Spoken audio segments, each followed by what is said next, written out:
मई, अप्रैल से मई के बीच में 2019 में कल्टिगा टीम अपडेट कर रही थी, 9 बार ऐसा हुआ था, 9 सेशन लगातार बैक टू बैक पेन के थे। उसके बाद 4 सालों बाद हम इस तरह की एग्रेसिव सेलिंग अपनी स्क्रीन पे आता हुए देख रहे हैं। और आज 9वें सेशन की दरअसल तैयारी ऐसे ही हो रही है। SGX 20-25 पॉइंट लाल निशान में ही शुरुआत होने की इंडिकेशन दे रहा है। क्यों? लाइए यूएस का बाजार फ्राइडे कह रहा हूं, कल का आपकी स्क्रीन पे। फ्राइडे का ये पता नहीं, ऐसा लग रहा है हफ्ता एक दिन पीछे चल रहा है। आज थर्सडे होने चाहिए लॉजिकली, ताकि फ्राइडे कल आता। अभी फ्राइडे परसों है, लेकिन यूएस के बाजार का लाल निशान में फ्लैट से 3/4% का दबाव था। कोई नैस्डैक फ्लैट था तो उसके सामने डाउ 3/4% दबाव में था। और दिन में स्क्रीन पे पूरी बिकवाली का प्रेशर हावी हुआ, जैसे हमने परसों भी देखा था ट्रेडिंग सेशन में। फ्लैट लाइन से गिरते गिरते गिरते हम लोग 232 पॉइंट नीचे जाके डाउ में क्लोज हुए। ये तो कल की कहानी है। आज सुबह अच्छा, एक अच्छी बात ये हो रही है, फ्यूचर्स आज सुबह 1/3 से आधे % दबाव में थे, रिकवर कर रहे हैं। अब फ्लैट से 1/4% का ही दबाव रह गया, ये अच्छी बात। लेकिन जो हमें डाइजेस्ट करना है, कहां फ्यूचर्स छोड़े थे, कहां फ्यूचर्स खड़े, वो आपकी स्क्रीन पर है।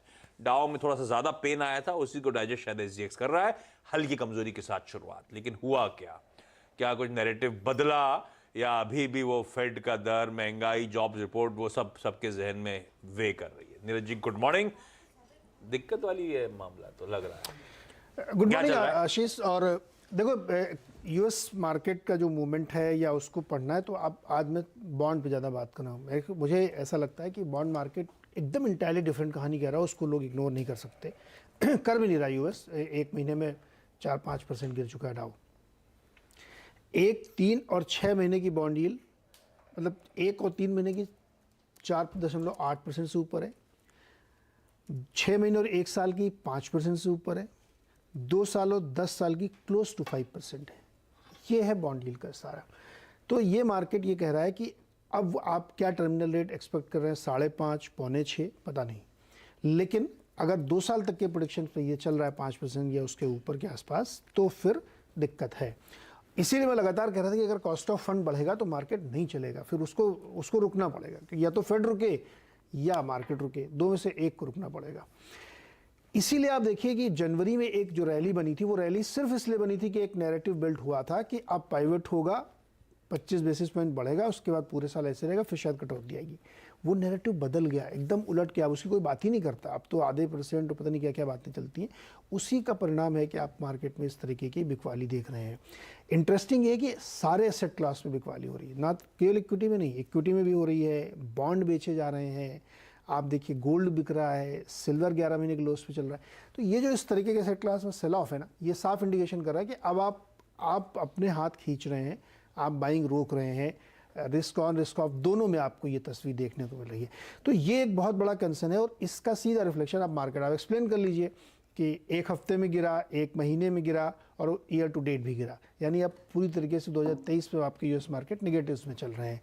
कहाँ से रिवाइवल होगा पता नहीं मुझे। हो सकता है चार्ट में कोई ऐसा लेवल दिखे जहाँ से थोड़ा बहुत एक टेक्निकल बाउंस है, लेकिन वो बाउंस सस्टेन करेगा नहीं करेगा पता नहीं, क्योंकि बॉन्ड यील्ड का जो खेल है ना, वो बहुत ही सीरियस है। तो मुझे लगता है उसी के संदर्भ में देखना चाहिए। चाइना के जो स्टॉक यूएस में लिस्टेड थे, उसमें एक बहुत बड़ी रैली बनी थी।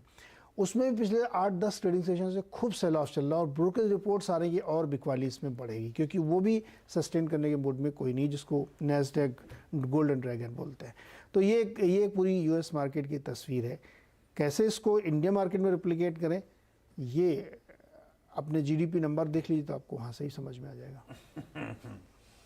हाँ, तो हमारे भी थोड़ा सा धीमापन आ गया एक्सपेक्टेशन से ज्यादा। Q3 का जीडीपी 4.4% की बढ़त, एक्सपेक्टेशन सीधी सी आवाज का अनुमान 4.7% का था। पिछले क्वार्टर में 6.3%, पिछले साल सेम क्वार्टर में 5.4%। हर पैमाने पर एक्सपेक्टेशन से ज्यादा जीडीपी ठंडा परफॉर्म करता हुआ नजर आया है।